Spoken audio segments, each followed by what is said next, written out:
What's up, you guys? Welcome to the Therapy Brothers podcast. I'm Brannon. I'm Tyler. We're brothers. We're therapists. We're not afraid of your questions. So bring it.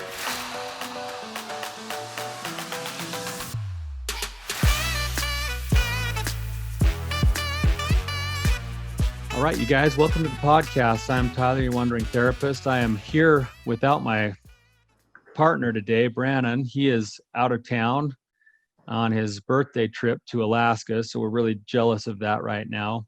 We've got a really awesome guest today who's been willing to come on and ask some questions. We'll get to him in just a second, but before we get started with that, we're just going to go ahead and read our review for the week. This review says, "Grateful Heart," and it says, 2 years ago, my heart was broken. I felt as if it didn't know up from down, reality from lies. I found the group, the Betrayed, the Addicted, and the Expert, and started listening to every podcast. Then I took the Shattered to Thriving class, and then Boundary Boot Camp. Brannon has added to an already amazing library of resources with these new podcasts. No matter your age or your trial, you will find so many answers to your questions. I am grateful for all the resources Brannon and his team have put out there. Thank you for the review. That's nice for Brannon, a little bit of love for him on his birthday today. So awesome review. You guys, if you're getting a benefit from these episodes, you can help other people and help us at the same time by simply just rating, reviewing, and sharing with others, and helping to give a reach to other people who might need the benefit of the things that we're talking about here. So really appreciate that. And we're happy to be doing what we do here. It's something that we look forward to every week. So our guest today is named Aaron from Alabama. Welcome, Aaron. It's good to have you on the show today. Good to be here. How are you doing? Doing great, man. I'm really happy to have you here. So what we'll do today is just, if you don't mind, just kind of give us whatever background information feels pertinent for you, and then we'll jump into answering some of your questions today. All right. Well, when my addiction first started, it started with something small. It was, advertisements in magazines and different things. And then as time went by and technology advanced and we had cell phones, I got into the deeper, darker side of pornography. And I grew up in a Christian home. Originally I was in foster care, but I was adopted, and they showed me Christian values, but everybody's Christian walk is something they have to do themselves, with God's help. But so my faith was my own, but throughout the course of this whole thing, it's been a series of roller coasters. In other words, like, I would view the bad sites and stuff, and I feel guilty, and then I would, maybe a couple of weeks would pass, and then I'd pray and ask God for forgiveness, and then repent, and then go on and be excited, and then I would stop reading God's word, I'd stop praying, and then little temptations would pop in through either some sort of media, maybe YouTube or something, and then it would start with something small again, and then it would just blow out of proportion. I'd let it get that way. And I used to ask myself, like, why am I falling? And well, I know the reason why now, so that's not an excuse for me, so I know I think I know what to do to kind of help me get, to quit. But I don't know. It's been tough. I want to. There's a scripture in Romans, I don't remember exactly where it says there's things I want to do, or the things that I'm doing that I don't want to do, I do. Like, I don't want to be guilty. I don't want to be ashamed of myself. I don't want to, any of that. I don't want that. But at the same time, I was just in bondage. And last night I prayed, and I had a little get together. We had some worship, and I broke down and prayed. And so now people know, so they can keep me accountable. And my mom, my dad knows, my friend, Pastor Doug knows, his wife knows. And, I know that might have been the best place with mixed company there, but, I prayed and asked, and and so they know. So now I feel a lot better about my road to recovery, because before I would just keep to myself. I wouldn't let anybody know. And so if nobody knows what you're going through, they can't help you. And now that they know, I just feel a lot better about that. So yeah. Yeah. Are you so is this so basically you're saying right now that you're just kind of in the beginning stages of recovery, and you've been carrying this by yourself for Yeah. several years up until just recently, where you've come out and shared it with a few people, hoping for some support and some accountability. That's what you're Yeah. saying. Yeah. Yeah. And Basically. I also hear the battle that you've been fighting, which is a really, really common one, which is, you use that scripture from Romans. That there's another saying that I think is pertinent as well here, that says, the spirit is willing, but the flesh is weak. Where, the inside of you is constantly wanting to make these changes, and it's constantly struggling to get better, but then somehow you find yourself back in the same spot over and over and over again, and it feels so frustrating, and it can feel so hopeless sometimes. And and the fact that you've gotten up over and over again is a testament to your own internal strength, and understanding that you've got that goodness inside of you that's never actually going to go away, even if you have the other side that you're battling and sometimes lose to. um, I've got a couple of thoughts, but before I do that, do you have any specific questions you wanted to make sure you asked today? Um,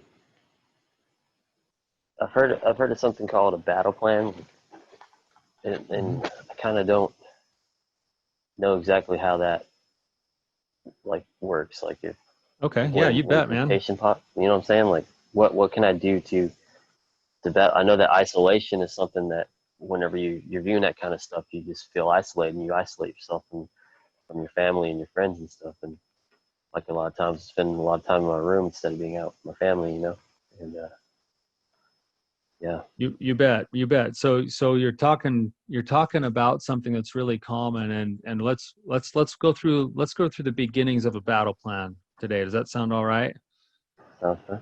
So, all right. So there's the battle plan is based off of some core principles, and you can kind of every person's battle plan is probably going to look a little bit different, but the principles should be the same. And in order to know what those principles are, I want to back up a little bit and talk a little bit about something that we could do probably a whole series of podcast episodes on, but I'll give you the quick version on this. And this is where anytime that we have some type of a compulsive behavior or some type of an addiction, almost all the time it has the same roots.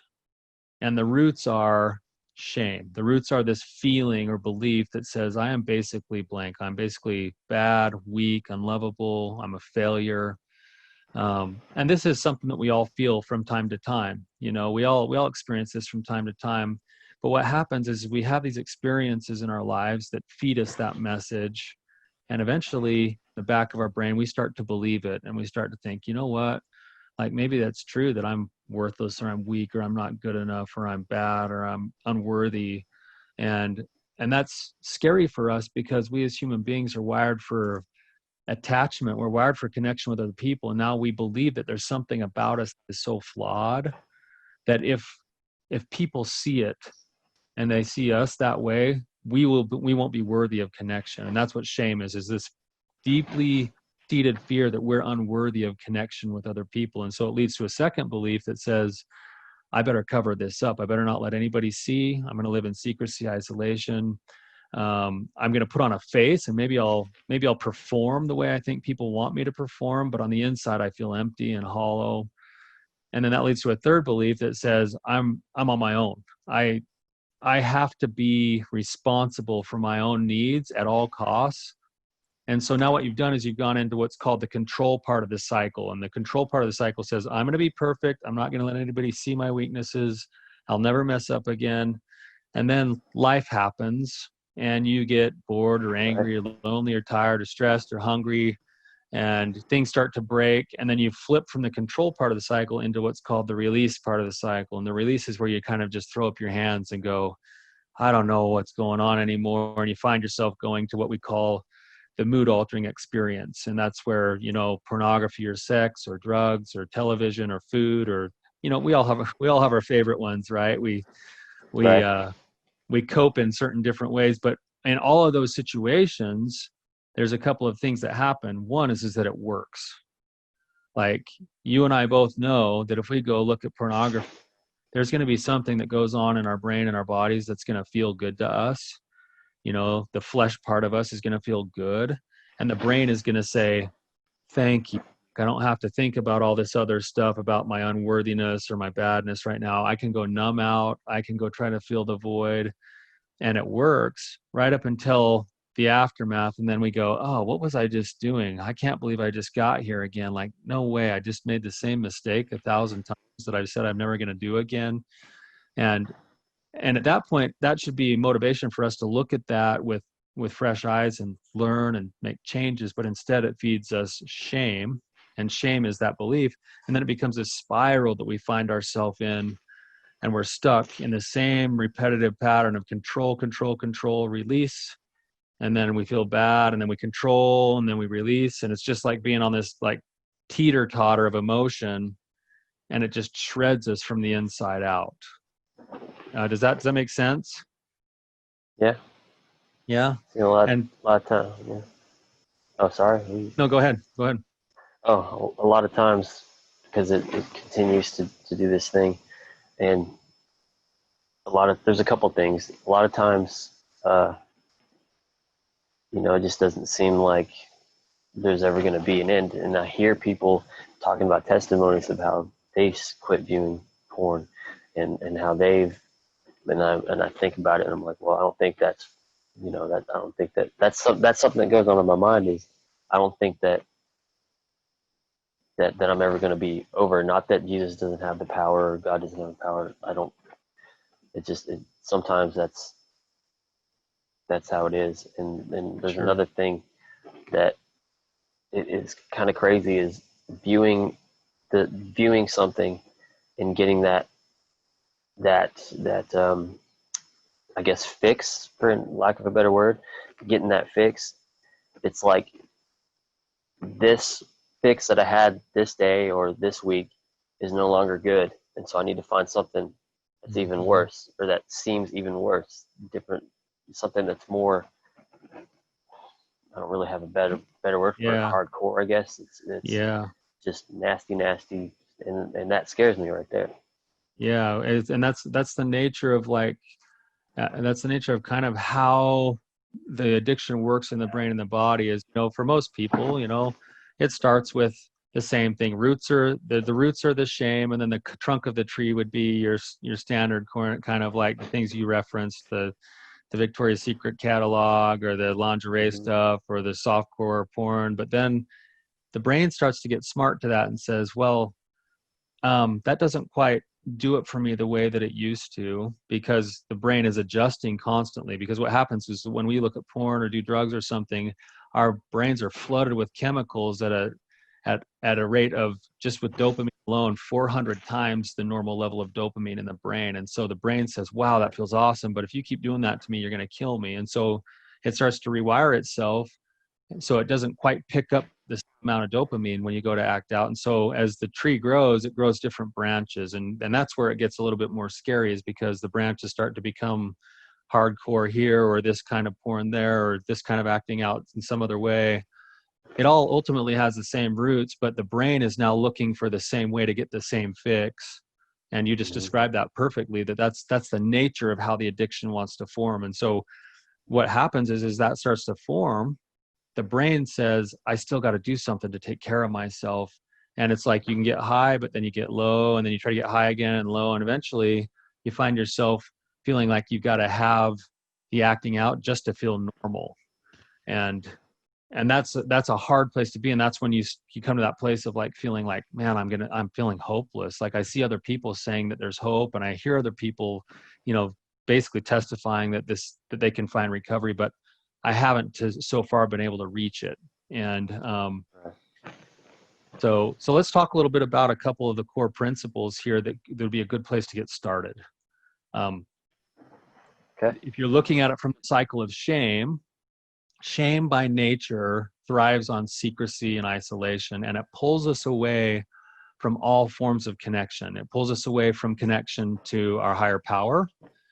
It pulls us away from connection to other people because we isolate and pull away. And it also pulls us away from ourselves in knowing like the truth of who we are, both heart and mind. And so we start to believe these lies about ourselves that we're not good enough or that nobody would ever love us. And we don't ever get to look at ourselves accurately in the mirror and actually know who we are in God's eyes and like what we see. And so when we're looking at recovery, it's more than just stopping the bad behavior. That's called sobriety. That's like I'm going to stop the bad behavior, but unless I actually attack the whole cycle, I need to learn how to live a connected lifestyle. So the opposite of addiction is not sobriety. The opposite of an addiction is a lifestyle of connection. And so I need to get in the habits. I need to start forming healthy habits, submit myself to a process of learning and growth, of building connection with God, others, and self. And so one of the first foundational building blocks that you've already started, which is really phenomenal. I mean, it's pretty impressive and it's pretty scary to do so, is to start looking for the right team members and to come out of hiding. And once you've come out of hiding, you've got to stay out of hiding. And this is scary because the truth is that some people, you could get judged for sharing things, right? And so you want to be smart with who you're sharing with. And so there's kind of a few key elements to building the right kind of a team. And those elements are, first and foremost, will these people that I'm going to share with, are they the kind of people who will learn about what I'm going through and learn to speak the language that I'm going to learn? And if they do, that's a great start. So that's why you see people joining certain groups or getting a sponsor of someone who's been through it before, because then they can speak the same language. The second part of finding the right people is that you're looking for people who will keep your confidence. They're not going to go out and share your stuff with other people that they shouldn't. They're going to respect the fact that they're going to hold sacred the fact that you're bringing your vulnerabilities to them. The third thing is that they will be willing to practice empathy and understanding for you at the same time that they'll push you to change. And then the fourth one is if they will, the fourth one is they'll respect your agency or your choice. And so if you get a couple people on your team that fit that mold, you're going to be in a good spot to at least work on the principles of accountability and connection with other people. Does that make sense? Yeah. And I'm impressed, man. Like, it took a lot of courage to do what you did the other day by saying, I'm fed up with this and I've got to find some support. And I hope that the people you're reaching out to will be willing to be those kinds of people that meet those 4 criteria. So the second, good. That's awesome, man. The second sort of building block that becomes really important is something called bottom lines. And bottom lines are, in essence, they're the new rules for living that I'm going to set for myself so that I can create space to build my new life and stay away from, the edge of the cliff. I don't know if you've ever heard this story before, but, there was a company that was looking to hire a driver that had to run a route along a big coastal route where there was lots of bends and curves and turns. And they brought in 3 different people to interview for this job for drivers. And as part of the interview, they had to drive. And the first person in the interview got, just within a couple of inches away from the edge of the cliffs as he was driving around. And he thought he was just had so much precision. And the second guy got even closer and was basically hanging a tire off the edge. And the third guy came through and he stayed as far away from the edge as he possibly could. And of course, who got the job is the driver that stayed in the safe zone. He didn't have to go take the risks and get close to the edge of the cliff. And so in essence, that's what bottom lines are. Is they're the new rules where I need to set my new boundaries. So if I have a pattern of acting out where I, say, I've had a hard day and I come home and I get on my social media and then I get bored and then I get on YouTube and then I get bored and then I start scrolling YouTube and I find one of those little side videos and then I click that and then I feel like bad because I've already messed up and then I go and get into my pornography. Like Right. the Yeah. bottom line can't be, I don't look at pornography. The bottom line needs to be something like, I don't use social media alone, or I don't use the internet alone, or whatever it is that I have to do to ultimately set up safety. And the bottom line should also include the way that I'm going to hold myself accountable until it becomes a new habit. So I'm going to make a phone call to my sponsor, my pastor, or to my therapist, or whoever it is, every time I cross my bottom line, not to punish myself, but to remind myself that I'm setting and establishing a new habit and way of living so that I can be safe and sober. And what the principles are behind the bottom lines is they feed humility, because we have to be honest with ourselves to make the lines in the right spot. And they feed connection with other people, and they feed accountability, which is a massive skill to develop in recovery work. So if I have my bottom lines going, now I've got my team that's providing support and structure. I've got my bottom lines that are providing support and structure and helping to feed humility. And I'm going to be able to start making a little bit of traction over time, if that makes sense. Right. That makes sense. And then there's one maybe third kind of foundational piece that, that I start like with my clients as quickly as possible. And it's a principle called Dailies. And what Dailies are is it's developing a habit of filling in the gaps that your bottom lines have created with the right kinds of intentional action to fuel touching the best parts of your heart. So I'm gonna engage intentionally in some actions every day that are gonna help me to feel alive and feel connected to my best self and feel connected to God and others. And so I might be committing to, not just my spiritual practices like prayer and scripture, but I might be saying, you know what, I need to engage in some meditation today, or I need to call a friend today, or I need to go and do one of my hobbies today. I need to go, like my personal routine is that I get home from my early job in the morning and I go and I run my dog and I exercise. I listen to something that's more secular, like therapy related, come home, shower, meditate in the shower, and then I get busy and go off to my day. Right. Those dailies are now just a habit, but they fill me up. They give the energy. They kind of bring you back to life. And they remind you like, hey, who you are, that you're a good man with a problem, not a bad man.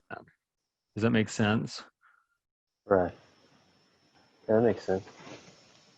So I got a question for you. If you're thinking about this idea of what dailies are, like, what are the kinds of things in your life that make you feel like, that either give you a sense of like passion or purpose, or make you feel like you come to life? The music's one of them. Mm-hmm. What kind of music you listen to? Well, let's see, like Imagine Dragons, stuff like that. Mm-hmm. Mm-hmm. I also listen to other older Christian stuff like I used to when I was a kid. Mm-hmm. John Reuben, Reliant K. Cool. Some What does other that ones. music do for you? Like, what do you feel or experience when you listen to that music? I guess carefree, let go. Like I play it, I sing along to it, and I don't know, it just seems to, I don't know, it kind of frees me up, I guess, Mm-hmm. because Yeah. I just listen to it and I kind of jam to it, and I'm more relaxed and I'm not really thinking of other things outside of just being in this musical box, and I don't know, just I'm kind of jumpy, and just jamming out, I guess. I don't know. Yeah.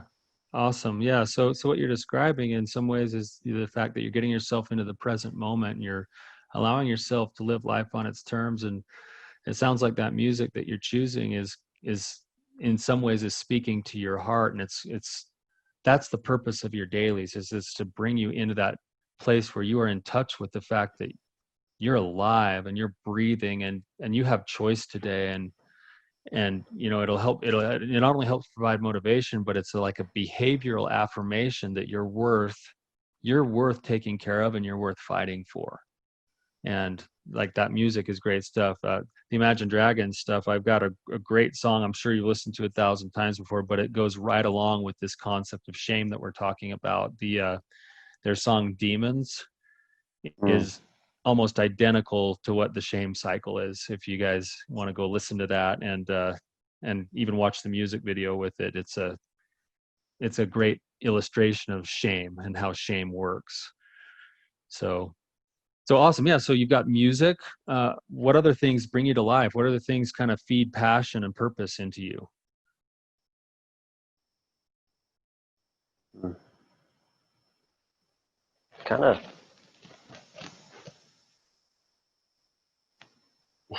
It's kind of funny.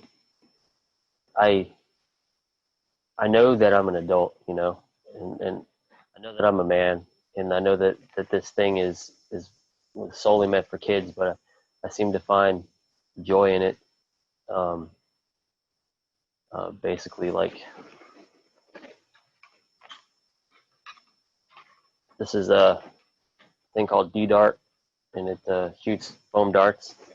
And Awesome. I find that this kind of thing just something I love because of how it works, and just the feel of it, just plinking and just being out there outside. It's just something I enjoy doing, and I probably have way too many, to be honest. But that's they're, that's they're awesome, just fun man. to me. They're Yeah. just fun to me, and it connects me to my, well, not exactly my childhood, but it kind of adds to that carefree. I'm just plinking. I don't have to worry Yeah. about tomorrow at work, or I don't have to worry about you know some appointment I have to go, some doctor appointment. I can just be outside plinking and just enjoying myself, and I have my brothers and stuff, and I help them out.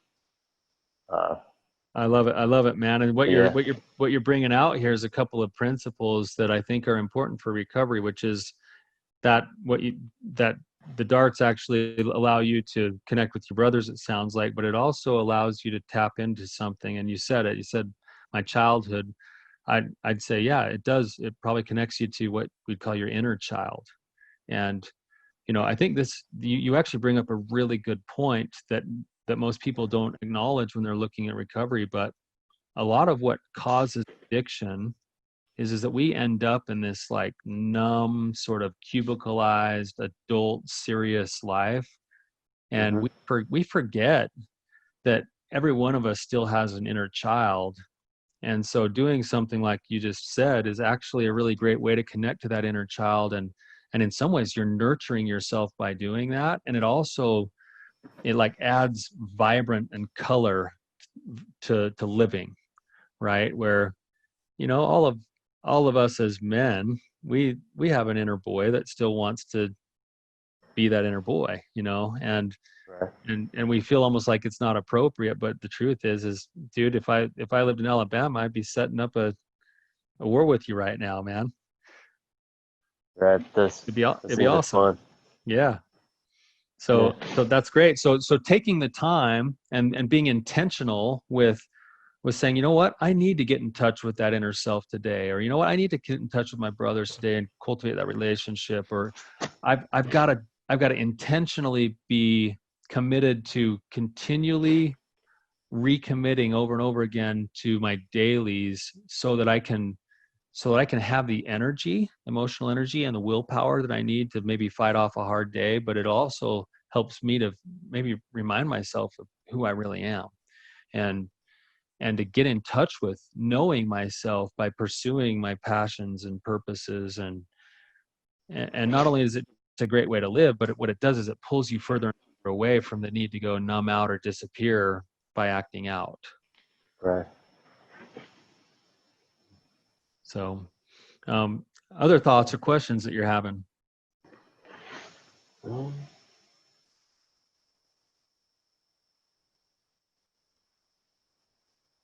Hmm.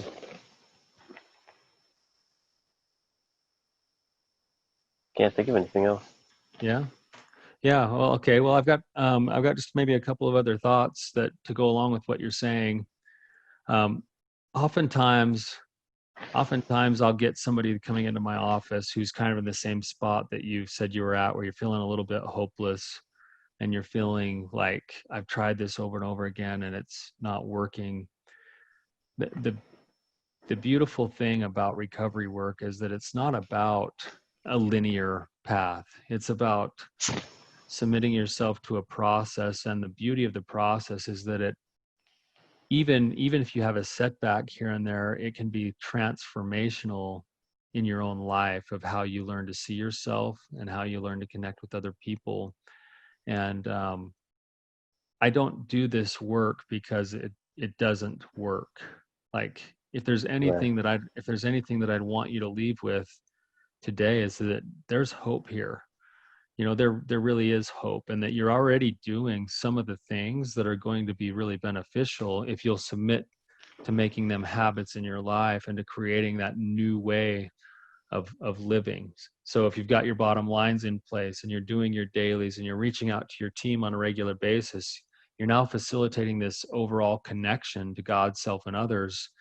And it allows you to kind of systematically continue to step your way into progress. And I'm convinced that, right now you might be fighting off whether or not you're going to look at pornography today, but 2 or 3 years from now, that won't even be a second thought, because you'll already have the habits in place, and you'll be looking at a new target and saying, I want to be more connected to my family, or I want to be, a little bit more brave by stepping into something that scared me that I've always wanted to do. And that'll be your new target, and you'll continually grow. And the beauty of this process is that you and I both, we get to grow through struggle and failure and challenge and learning right up until we die. Like, neither of us will ever be a finished product until we die. And that's a beautiful thing, that we'll never be stagnant. We always get a chance to grow. So I wanted to just share a little verse from a song that was shared with me earlier this week. It's one of my favorite songs. It's a religious song. And the verse that I want to quote to you, it's called How Firm a Foundation. And the verse that I want to quote to you it says, when through fiery trials thy pathway shall lie, my grace all sufficient shall be thy supply. The flames will not hurt thee, I only design thy dross to consume and thy gold to refine. And right now, Aaron, you're basically in the refiner's fire. You're being chipped away at, and you're struggling and you're fighting. And at the end of the day, what will be left is that all of the struggles that you're having will chip away all of the dross and all of the badness, and what will be left is a treasure. I heard a story one time, and I'll just end with this story with you today, and I hope that you'll be able to hear it with the right heart. It says that the story is called The Silversmith, and it tells a story of a women's Bible group who were getting together, and they were going through some scriptures, and they came across a verse that said, he shall sit as a refiner of silver. And so they wondered what that really meant. So one of the ladies went to a silversmith, and she went and asked him to see what the process of refining silver was like. And he brought her in, and he showed her, and he put this metal into this furnace, and the furnace melted the liquid, and the metal became liquid. And then he sat there, and he just sat and watched the liquid as it bubbled and as it burned. And that at a certain point he took it away. And she said, well, she said, number one, the text that I read said he shall sit as a refiner of silver. And so she asked him, why do you have to sit there? And he said, I have to watch this because I have to pull it off just at the point before it becomes injured. So the silver needed to go through the heat in order to burn off all of the imperfections, but it didn't need to go through more heat than it needed to be purified and perfect. And then the refiner would pull it off with the flame. And then she said, well, how do you know when it's purified enough to pull it off of the flame? And he said, when I can see my own image in the metal, I know it's time to pull it off.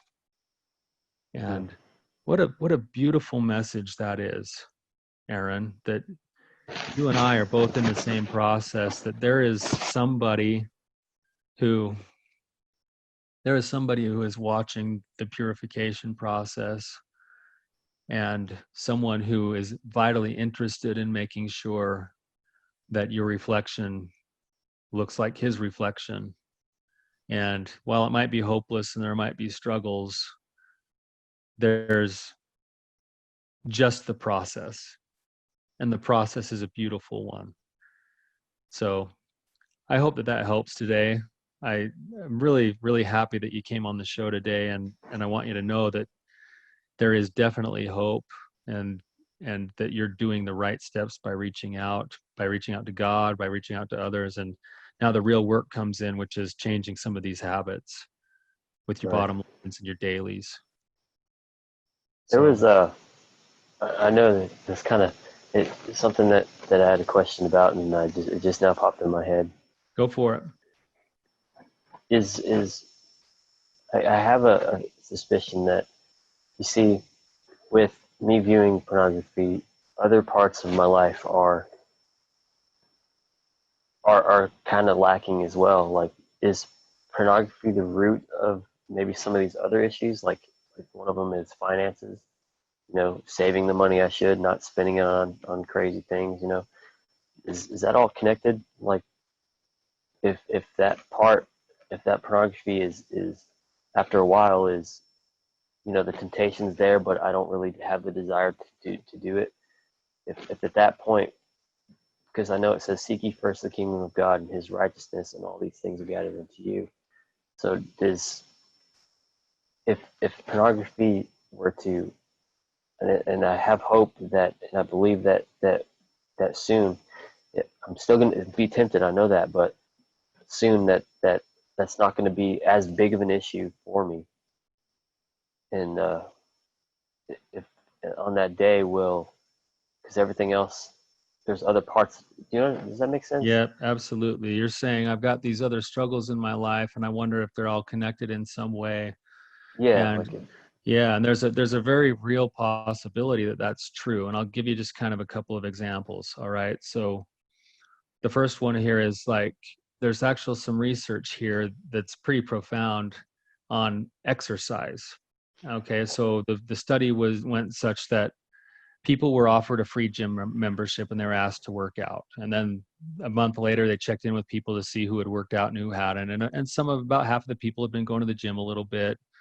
And so some had gone once or twice and fizzled out, but the ones who'd gone at least a couple times a week, they said, keep going to the gym. And then they started giving them some assessments. And after a few months, what they found is that the people who had consistently gone to the gym at least twice a week, not only were in better physical health, meaning they had lost weight and they were, lower on all of the physical, measurements for diabetes and things like that, but they found that there was a direct correlation between the people who had been going to the gym twice a week and how much debt they had gotten out of their life.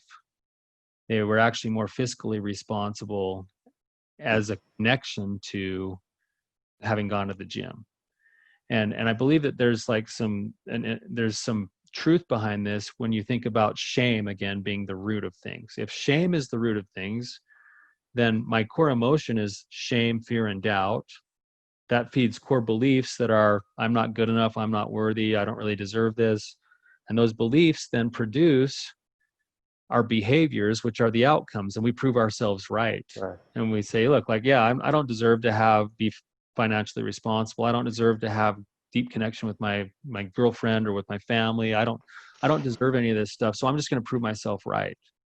Well, if you start to go to work on one area of your life, and pornography is a great one to go to work on because it really does have roots into all sorts of other places, you go to work on that, and the same principles that you're using to conquer pornography will be the very same principles that you'll apply to your financial life or to your social life or to your spiritual life. And yes, that's the beauty of recovery work here, is that in just conquering or going after this one specific thing, the principles of living translate into across the board to all other parts of life. So you're spot on with that, and it'll come with time. You'll have to use the same principles and do the same work in other areas of life, but once you master them, it's like you've got a toolbox that you can go through to any challenge you face in life, anything you want to knock off, whether it's a character defect or whether it's the bad habit of spending, or maybe it's video games, or whatever it is. You'll be able to have the tools you need to just go to work on it. So that's a really, really great question. Yeah, those are some of the main things. Yeah. Because, I'd look in because my car's constantly messy. I'm like, that kind of resembles my life right now. I wonder if porn was gone, if that would be cleaned up. My car would be cleaner. I don't know. I was like, maybe there's a connection, maybe there's not, but it. So anyway. I would bet you there is a little bit of a connection there. That's a great metaphor, your dirty car and your dirty life, right? Yeah. But you're doing the work, man, and that's pretty awesome. Yeah, the crazy thing about the prayer that we had last night, the prayer meeting, is I was trying to kind of fake my way through prayer, try to pray for it. And, I meant the prayer, but it was just like I was trying to fake my way through it, and there was a lot of distractions going on because I had the kids, and as soon as I stopped faking it and started to be real, everything seemed to just quiet down. That's awesome, man. I was like, wow. As soon as I stopped trying to be fake and I'm being real and I'm being honest, all the noises is just gone. So man, that's awesome. That was crazy. Yeah, that's just a true principle you just tapped into right there. That's awesome. Well, thank you for being on the show today. It's been awesome to have you. Really happy that you're willing to come on and ask the questions. So thank you to our listeners for also being here. Hopefully this was helpful to you. If this is helpful to you, or somebody who it might be helpful for, please feel free to share it with them and pass it along. Again, we're really grateful for the support that we've received since we've started this project, and the kind words that you've sent to us and the feedback that you've been giving us. If you have questions and would like to either come on the show or would want to ask questions, you can reach out at therapybrothers.com, and there's a submission there that you can ask questions to, or you can request to come on the show, and we would love to have you. So thank you guys. Have a great week.